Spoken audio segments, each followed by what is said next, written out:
We want to thank everybody for coming out today. And we would like to welcome you to our press conference today. I'm going to introduce the two gentlemen to my right up on the dais. Of course, the president of basketball operations and Warriors general manager. Actually, that's NBA champion Golden State Warriors, Bob Myers. And the gentleman immediately to my right, the Pac-12 Defensive Player of the Year. He was a Duck. He's now a Warrior, Jordan Bell. My name is Tim Roy, and I'm the voice of the Golden State Warriors. We want to thank everybody who's watching it on NBC Sports Bay Area, on Warriors.com, on our flagship station, 95.7 The Game, Dubs Radio. Thank you for listening, and we get to know a little bit about Jordan. We're going to have both these guys speak for a moment. I'm going to ask them a couple of questions to the members of the gathered to press. If you have a question, please raise your hand. We have people standing on the wings with microphones, and they will get to you. And then, of course, we will end with a photo opportunity for everybody with cameras, and then you'll have a chance to come up and talk to Jordan in a media session as well. First, Bob, tell me a little bit about last night and why was it so important for the Warriors to make this move at 38, which seems to be a popular number in your draft room? We only pick players at 38. I mean, no, if he can be as good as Patrick was for us, that would be fantastic. Yeah. But we had Jordan ranked higher than 38, and so without having a pick, we didn't have any definitive way of getting there, and so we basically started calling all the teams from 31 down and working on trades and offering things, and in the hopes of getting Jordan. And fortunately for us, I know it was stressful for you, but for us, he got to 38. We were in contact with Mike Tellem and his agents, and they were great. So, we try to draft guys that help us win. It's pretty simple. I saw Jordan playing in Maui. Everybody that watched any of the tournaments saw that. So we're familiar with him. But Joe Lacob doesn't like to sit and just watch the draft happen. We have to. There's a kind of a mandate to do something. And in this case, it was something that we think was really good in getting a guy like Jordan.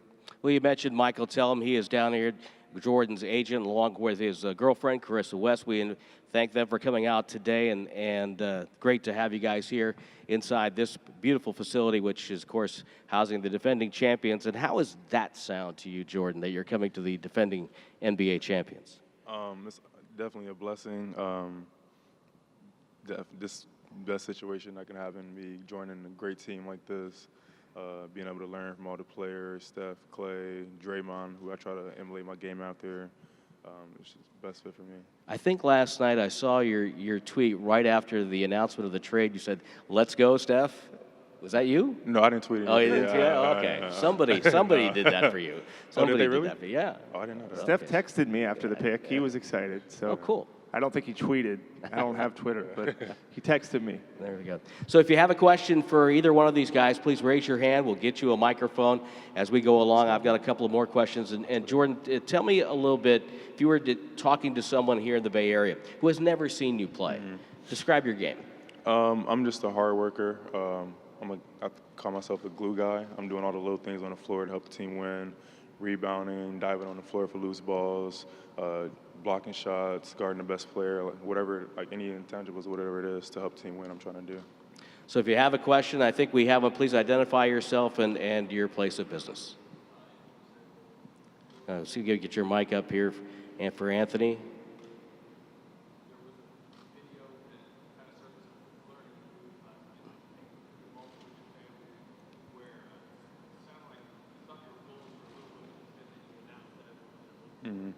Yeah, so I was in a garage with my high school coach and my college coach, and Mike called me, let me know exactly what was going on. He told me I was going to the Warriors. I didn't even know who had the 38th pick at the time. He just told me 38, my name's going to be called. So I tried to play it cool. When I saw it, I was mad. Obviously, people had me going a lot higher, so I tried to keep that demeanor. I was really mad and disappointed. I sat down with a mean look on my face, and then once the commercial came on, they already had made the announcement. So I got up, yelled, screamed. I was screaming because I knew I was coming here. Everybody else screaming because my name finally got called. But after everybody settled down, tried to like calm everybody down, was like, look, like I got some better news. Like I'm going to the Warriors, defending champions. So once I said that, people got even happier, and that night it was just great. I think Monty has a question. Monty Poole, NBC Sports Bay Area. Jordan, when you guys made the tournament last year, we saw how you played, obviously played very well. But did your mindset change when you got on the big stage? Because some guys, embrace that situation. And just take us through what you were going through mentally and physically during the NCAA tournament.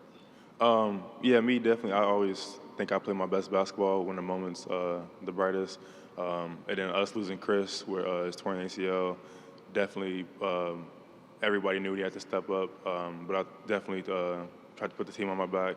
Understand I have to do what I do regularly, plus what Chris normally does. So I tried to just do whatever, literally do whatever the team needed to win. Blocking shots, rebounding, like that was my main focus coming in, just defense. Because I knew Tyler and Dylan were going to take care of the offense. So I knew if I anchored the defensive end, just handled that side of the court, I knew we would win. So I tried to just play my hardest on that side of the floor. I think we got right here in the third row. Hi, Jordan. Janie McCauley from AP. I saw both your games in Sacramento, covering those tournament games, and you guys seem to be a team that had a lot of fun together and close-knit. And what does that mean to you to come to a team like the Warriors that has, a pretty fun time and a team that likes to hang out together, and also for you staying on the West Coast and just being close to your family and friends? Definitely staying on the West Coast is great for me. Like, I'm not too close to home, but I'm still close enough, like 45-minute flight. So, and then the weather, obviously, get to enjoy that. And then the way, I think we tried to play like the Warriors this year. Everybody was super fun. We all hung out with each other outside of basketball like the whole time. We're all roommates, lived in the same apartments. And I think the way the Warriors play, like we all gave up our egos because we were just trying to win. Like obviously, Tyler could go up for 20, average 20 on any other team. Dylan Ennis, because anybody on our team go somewhere and average 20 points. But we all gave up a certain part of us just for the better of the team to help us win. And the Warriors do the exact same thing with adding Kevin Durant this year. I think giving up their egos, understanding like the championship is way more important than stats at the end of the day. We have a question, Ron. Ron Krejcik from the San Francisco Chronicle. You mentioned you emulated Draymond. What are sort of the roots of that? How did that start, and what about him have you tried to duplicate, I guess? I just love his toughness, and then the chip he plays with on his shoulder. Coming in, people kind of like me saying he's undersized, they don't know what position he plays, too small, not athletic enough. Like little things people say about me, I can't shoot, things like that. So he just plays with that chip on his shoulder, and I just love his aggressiveness on offense and defense. Defensively, just anchoring the defense, guarding every position, 1 through 5, switching, talking, being that the heart and soul of the defensive end for the Warriors. And then offensively, understanding the kind of players he has around him, getting them more shots, rebounding, kicking it back out to Kevin, setting really good screens for Steph, getting them open, Clay, everything like that. So he's just a real team player, and that's exactly the kind of person I try to be. I can learn a lot from him, obviously, especially at this age right now, like the way he's playing. I think if I just keep watching him, pick his brain, I got my locker next to him, so that's good for me.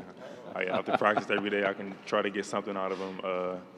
And on the court, just having to guard him, like learning little intangibles, things like that, like just little things I can learn from him. And then also, Andre Iguodala is one of my favorite players of all time. Just a guy who does everything, kind of like Draymond. So definitely just picking all their brains, just learning as much as I can from everybody on the team. Bob, listening to Jordan talk, I'm struck by his answers, and culture and chemistry have been two words that have been used a lot in describing this organization. How did that factor in going after Jordan Bell? Well, if you watch basketball, which I think everybody here does, you see that Jordan, I think first and foremost, loves to play basketball.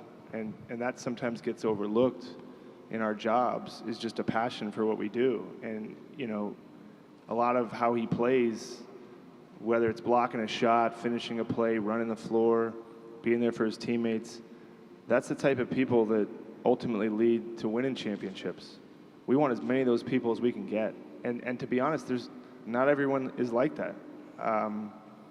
those people are hard to find in any walk of life. So when you see somebody like Jordan that clearly exhibits those things, that just shine through the way he plays and his demeanor, you see a great teammate. You see somebody that cares about winning.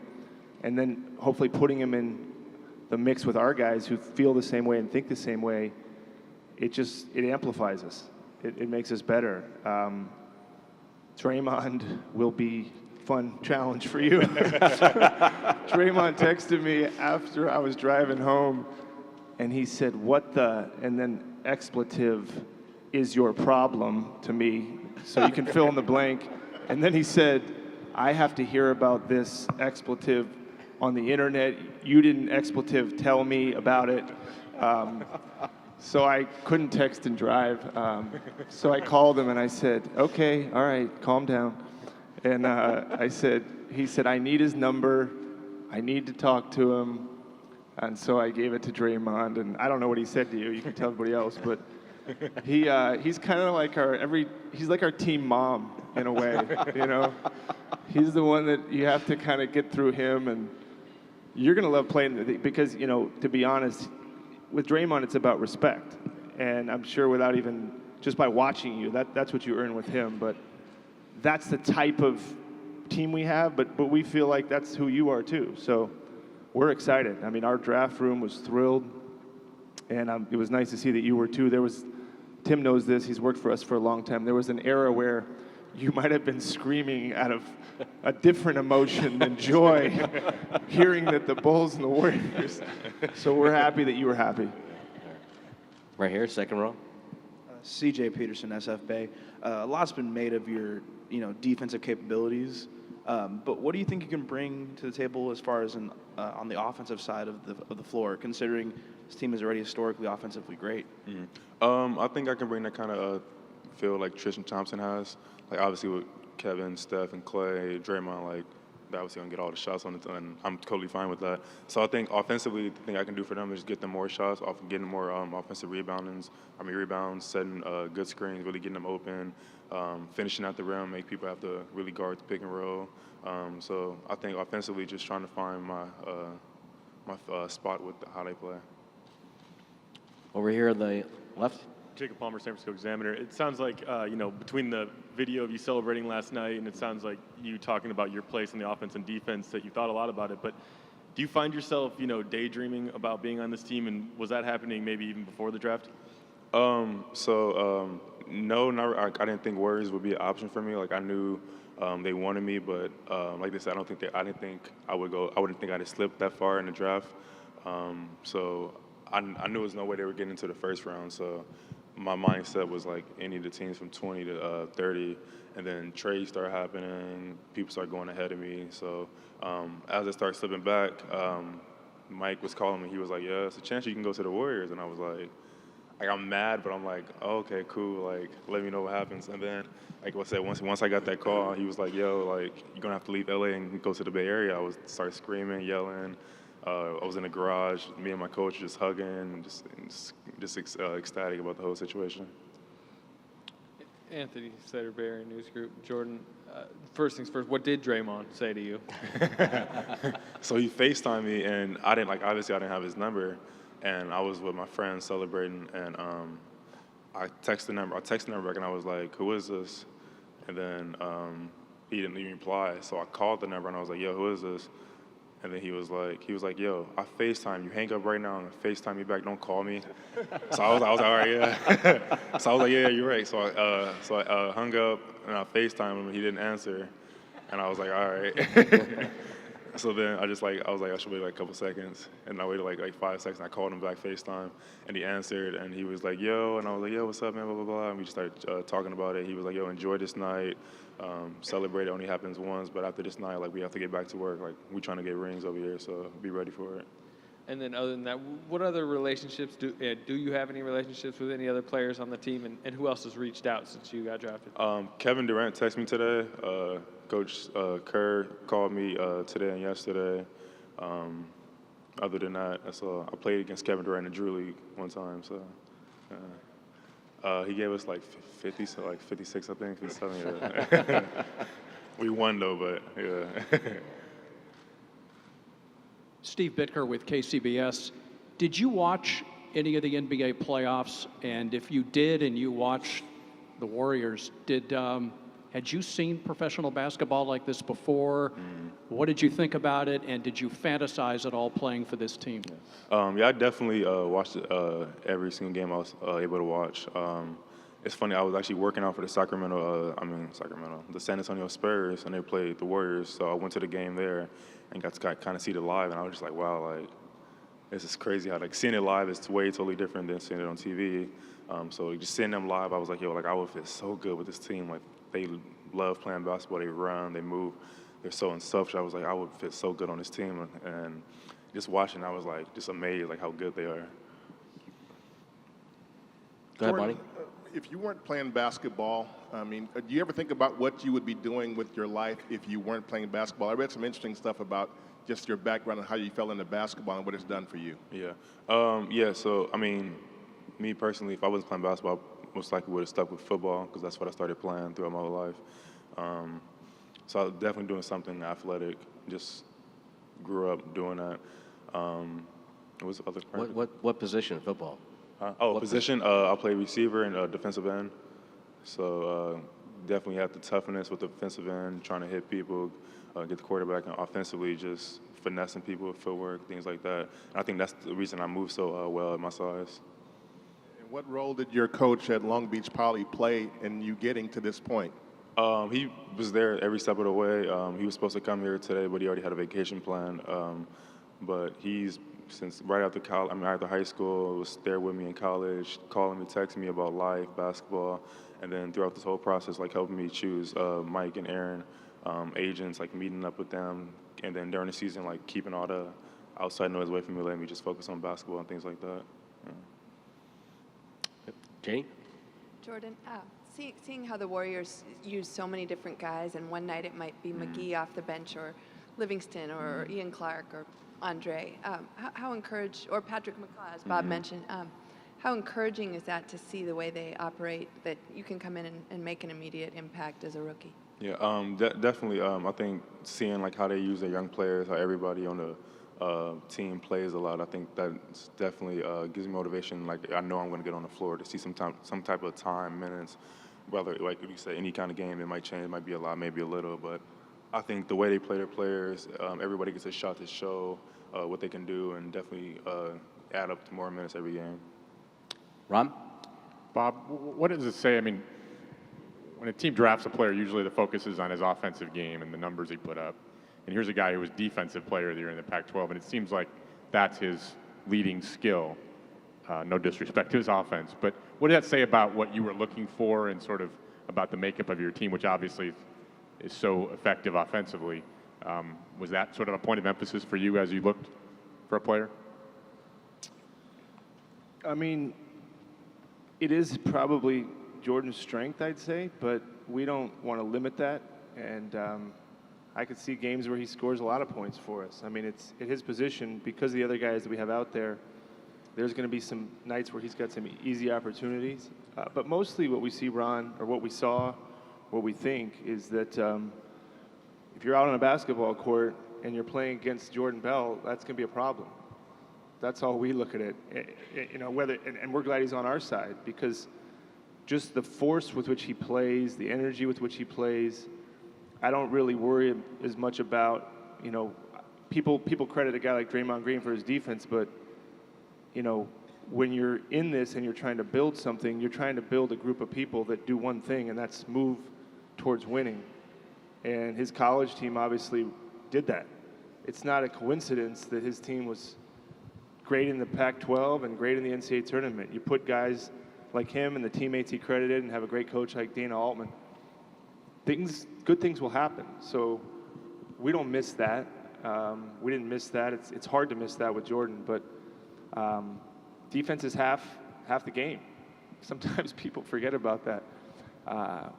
And we take pride in defense. It started with, you know, Mark Jackson, his staff 4 or 5 years ago, and Steve's continued it. But I mean, you don't win championships without defense. So I would say Jordan does that well, and he's going to get better at that. But also offense, I'm sure he would sit here and say he's got room to grow in every area. So we look at him as a basketball player that's going to get better under our system and under our coaching staff and playing with our guys. Yeah, Jordan, I watched all 5 Oregon games in the NCAA tournament. There was a great run. You were fabulous. And of course, it ended in heartbreaking fashion. Have you, do you avoid thinking about that, or have you processed it, come to grips with it, and what have you learned from it? No, I definitely don't try to forget it. I think everybody should play with like some kind of chip on their shoulder, or something that motivates you, pushes you to like be better. So I think the moment I think you're referring to the NC, like when I missed the rebound on the free throw, definitely want to just keep that with me at all times. I remember things from high school where I missed the blockout or I missed the shot or some kind of thing that still motivates me to this day. Like it's definitely going to stay with me, definitely going to push me to become a better basketball player. RC? RC Davis, Warriors Radio, Warriors.com. Bob mentioned Dana Altman. How much did he have to do with your success in getting to this point? He's definitely had a lot to do with my success. His coaching style, it definitely was the right fit for me, the way he plays, and then him being such a college coach for so long definitely taught me the game, made it way easier for me. Like, you know, nowadays, like with the highlights and the ball is life, hoop mixtape, all the stuff, like kids don't focus on like the simple things. Like they want to go between the legs like 30 times and stay in the same exact spot. Like he straight lane, like little things. Like he taught me, like they just made the game so much easier for me, and so he's definitely helped me a lot with that aspect. You've handled yourself like a pro up here, by the way. You're doing a great job. Last question, and that's going to be for me. Has it sunk in yet? Has it hit you yet that you're a Golden State Warrior, that you're a professional player in the NBA? I think it hit me when they showed me the jersey inside. Yeah, and I was like, oh, Leo, that's my name on the back. Yeah. That's perfect. Yeah. Speaking of the jersey, we have the jersey. We're going to do a photo op. Before we do the photo op, I did have one question. As an Oregon guy, This is Raymond Ritter, by the way. as an Oregon guy, can you tell me or confirm to us how big Jim Barnett is on campus there? How big who? Yeah, exactly. That's all I needed. Thank you. That's all I needed. Wow. And that's how we ended today. What did you say? I'm going to take that from you. Get that out of there.